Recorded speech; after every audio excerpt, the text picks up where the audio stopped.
Media Faxo, comunicación con sentido. Bienvenidos, nos encontramos con Lisbeth Kumbal, quien es parte de la Asociación Femenina Universitaria, para tratar el tema de la aprobación del proyecto de ley que contempla la interrupción voluntaria del embarazo por la causalidad de violación en el Ecuador. Lisbeth, como primera pregunta, ¿qué tan complejo crees que ha sido todo el proceso para llegar a la aprobación de este proyecto de ley? Hola Mabe, qué gusto estar en este espacio. Gracias por haberme invitado. Bueno, en respuesta a tu pregunta, ha sido un proceso bastante complejo. Vemos que se ha venido alargando todo lo que nosotros veníamos exigiendo. Tenemos una primera instancia que fue el 28 de abril del año pasado, cuando la Corte Nacional de Justicia dio paso ya para la aprobación de la ley para la interrupción voluntaria del embarazo en casos de violación. Y este proyecto ya se pasó luego a la Defensoría del Pueblo, que tuvo un plazo de 2 meses para ya enviar posteriormente el proyecto a la Asamblea Nacional, quien tenía un espacio de 6 meses. Supuestamente nosotros ya los parámetros para acceder a este derecho ya los debíamos tener el 28 de diciembre del año pasado. Entonces la Asamblea dio largas, en una primera instancia se dio el debate ya en la Asamblea en el mes de diciembre, pero no se obtuvieron respuestas favorables, no se alcanzó el máximo de votantes dentro de la Asamblea para que se aprobara el proyecto. Hubo 66 de los 133 participantes que en ese entonces estaban en la Asamblea. Entonces se nos vino todo como pretexto, ¿no? El feriado de fin de año, de la Navidad, posteriormente el fin de año, y se alargó, se siguió dando largas. Vimos que ya en enero se dio un segundo debate, donde igual se pedía las votaciones de los asambleístas, pero surgieron los que son de los partidos, los asambleístas del Partido Social Cristiano, de los grupos pro vida, que fueron con sus fundamentos poco válidos a decir que esta ley no era para aprobarse, que estaba violentando derechos como la vida, se violentaba la misma Constitución, y se siguió bajo argumentos poco válidos, argumentos que no estaban nada relacionados con la realidad del país, con la realidad de las mujeres que son violentadas sexualmente. No nos sentimos conformes todavía con lo que se ha propuesto, con lo que se ha enviado, que son las 12 semanas como límite, ¿no? Y las 18 en casos excepcionales, que son para ciertos tipos de casos para niñas, mujeres, adolescentes, indígenas, mujeres del área rural. Pero como te comento, Mabe, no estamos conformes. Nosotros lo que queríamos es que no exista un límite de tiempo, considerando tantos casos que se ha vivido, de las que nosotras tenemos conocimiento, que muchas niñas viven un proceso de violencia sistemática, que son violentadas sexualmente desde edades muy tempranas, cuando son niñas, muchas ni siquiera ven su primera menstruación, no saben que están siendo abusadas sexualmente.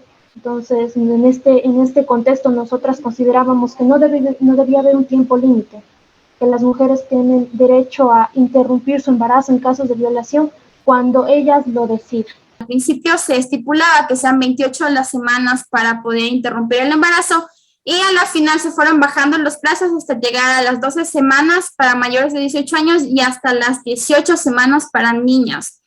La asambleísta Moreira, que es la que más apelaba por este proyecto, catalogó esto como un sacrificio para las demás mujeres. ¿Cuál es tu postura al respecto? Nosotras consideramos que esto de acortar los tiempos, de seguir debate tras debate, haber reducido, ¿no?, el tiempo para el acceso a este derecho, voy a repetir la palabra, es una vulneración a los derechos de las mujeres. Se sigue catalogando que el aborto es un privilegio de clases, porque las mujeres que tienen capacidad económica van a poder salir del país o practicarse este aborto en clínicas privadas sin tener que ser sancionadas por la ley, mientras que las mujeres que no tienen capacidad económica para para ir a una clínica, para salir del país, que con las justas salen para la comida de su día a día, tienen establecido un tiempo ahí como que una pared, ¿no? Que si no es hasta las 12 semanas o en casos excepcionales y comprobado que ha sido vulnerada hasta las 18 semanas, no vas a poder acceder a esto. Tendrás que seguir cargando en tu vientre a un hijo producto de una violación, producto de un acto que no es para nada, no debe ser catalogado como algo del humano, ¿no? Como te digo, es vulneración a los derechos y nosotras en alguna instancia posteriormente seguiremos peleando para que sea de libre acceso, para que las mujeres no tengan límites, que ya es suficiente con que se les haya atacado física, psicológicamente, como para tener que tener hijos producto de un acto tan inhumano como es el de la violación.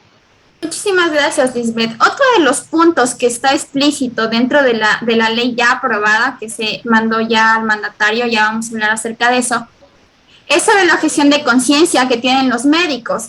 Aquí se recalca que esta objeción puede ser individual, más no se le puede negar en un centro de salud completamente a una persona, a una niña, a una joven, que se pueda practicar el aborto en un sistema de salud pública. ¿Cuál es tu posición respecto a esto de la objeción de conciencia médica? Nosotras pensamos que el Estado debería ser garante de regular este derecho. No se va un médico no va a hacer uso indebido, ¿no?, de esta cláusula y decir que su ética profesional no le permite practicar un aborto. Si nosotros damos rienda suelta a esto, no se va a cumplir el derecho. Entonces todos los médicos van a sacar a colación este tema de la cláusula de conciencia y no van a practicar el aborto a la mujer que ha sido violentada sexualmente. Por eso se plantea, ¿no?, que el Estado regule esta cláusula, que se dé el seguimiento correcto. En el caso de que un médico no quiera practicar este proceso, que él pueda derribarlo a otro médico que sí esté en la capacidad, que sí crea que practicar un aborto a una mujer producto de una violación es un derecho. También se debería garantizar desde el Estado una lista, ¿no?, con centros médicos de tanto públicos como privados que puedan practicar el aborto, para que una mujer no esté de salto en salto, no buscando por aquí, por acá, que dónde será que me puedan atender, sino que se le garantice que pueda acceder a este derecho, que se le dé un seguimiento correcto a todo este proceso para que se pueda acceder más que todo, ¿no? Que no se haga uso indebido de la cláusula de conciencia, como te decía en una primera instancia. Otra de las cosas que también se contemplan en la ley que ya está aprobada es que bajo ninguna circunstancia ya se pide a la persona víctima de la violación una denuncia, o se le interrogará o se le preguntará exámenes médicos. También existe, ahí se supone que en cualquier establecimiento público va a haber un formulario gratis para que la persona pueda llenarlo y después pasar a hacerse el aborto. ¿Qué opinas acerca de estos aspectos que también se han tomado en cuenta por parte de los asambleístas para aprobar esta ley? Por supuesto que se deben fijar parámetros, no para acceder, porque se debe comprobar, ¿no?, que ha sido una violación, porque si no estaríamos dando rienda suelta, pero deben ser los mínimos. O sea, estamos viendo con el tema del formulario, pero sería necesario trabajarlo con psicólogos, con personas que ya han tenido, ya han vivido de cerca casos de este tipo, para que los requisitos sean mínimos, para el mismo hecho de no revictimizar. El Estado debe garantizar esto, y en consecuencia también los centros de salud, los centros médicos deben garantizar que una persona que ya llega para practicarse un aborto no sea revictimizada, porque esto es un daño psicológico más grave posteriormente. También se debe garantizar un acompañamiento psicológico después del procedimiento para las víctimas. Y lo que nosotros no también pedimos ya posteriormente es que se conciba el hecho del endurecimiento de las penas para los agresores. Porque si bien es cierto que una mujer no es necesario que ya presente la denuncia para practicarse el aborto, el médico que lo practica, la persona que está cercana, está en la obligación de denunciar, porque es una obligación moral, una obligación de conciencia, que si yo conozco de un caso de violación, lo denuncio. Actualmente en el Código Integral Penal se sancionan los casos de violación de 19 a 22 años de cárcel. Posiblemente con la lucha de las mujeres pues, se pueda endurecer esto, se puedan aplicar penas más fuertes para los agresores. Muchísimas gracias, Lisbeth. Continuando, uno de los temas que más preocupa en la actualidad es el veto del presidente. No sabemos que el presidente tiene 30 días para aprobar o vetar la ley, y si en el caso de llegar a vetarla, durante un año no se podrá volver a tratar acerca de este tema. ¿Cuál es tu postura respecto a esto? Listo. Venimos de una lucha social que es desde muchísimos años, desde el 2019 que ya entró en debate todo este tema de la despenalización del aborto en casos de violación.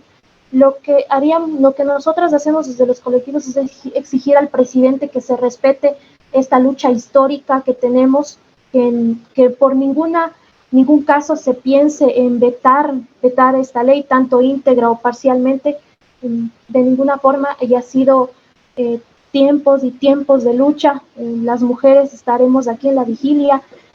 En el caso de que se trate de hacer uno de estos procesos, de que el presidente vete la ley, nosotras nos levantaremos, nos movilizaremos. No es algo que nos dé miedo, no es la primera vez que nos enfrentamos al Estado para conseguir nuestros derechos.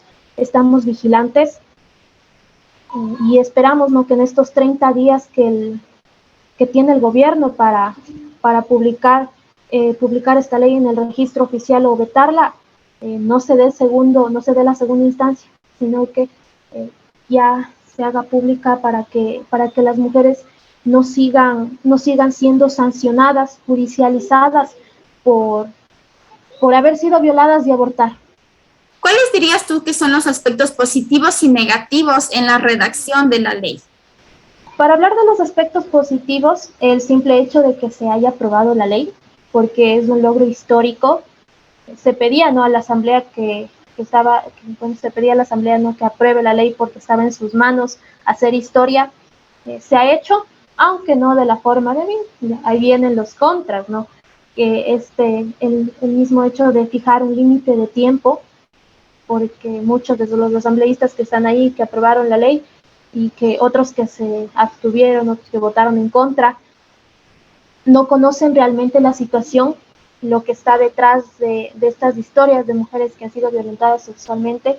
Esto da paso, ¿no?, a fijar un límite de tiempo. También el hecho de la cláusula de conciencia, no se trató de la manera debida para que el Estado sea un garante regulador de la aplicación de esta cláusula. Entonces faltó mucho por trabajar, sí.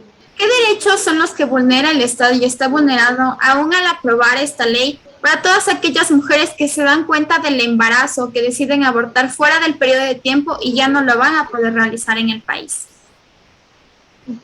En una primera instancia se estaría vulnerando el derecho a la vida, porque las mujeres que no van a poder abortar en este límite de tiempo van a seguir acudiendo a los centros clandestinos, van a seguir poniendo en riesgo su vida para poder abortar. Muchos dirán, ¿no?, que se vulnera también el derecho a la vida de la persona, ¿no?, que está creciendo en el vientre de esta mujer, pero hay que considerar los dos casos. Se vulnera también el derecho de la mujer a seguir viviendo, ¿no?, a desarrollarse en la sociedad. También se vulnera el derecho a la justicia. No es en su totalidad una ley justa y reparadora. También el de una vida libre de violencia, que a pesar a pesar de que ya se aprobó la ley para la interrupción voluntaria del embarazo, todavía no se garantiza en su totalidad que las mujeres nos desarrollemos plenamente y vivamos libres de violencia durante toda nuestra vida. y también se vulneran todavía los derechos sexuales y reproductivos, ¿no? Que una mujer puede decidir sobre su vida reproductiva. Muchísimas gracias, Lisbeth, y muchísimas gracias a todos los que nos han acompañado durante esta entrevista. Eso es todo por hoy. Media Faxo, comunicación con sentido.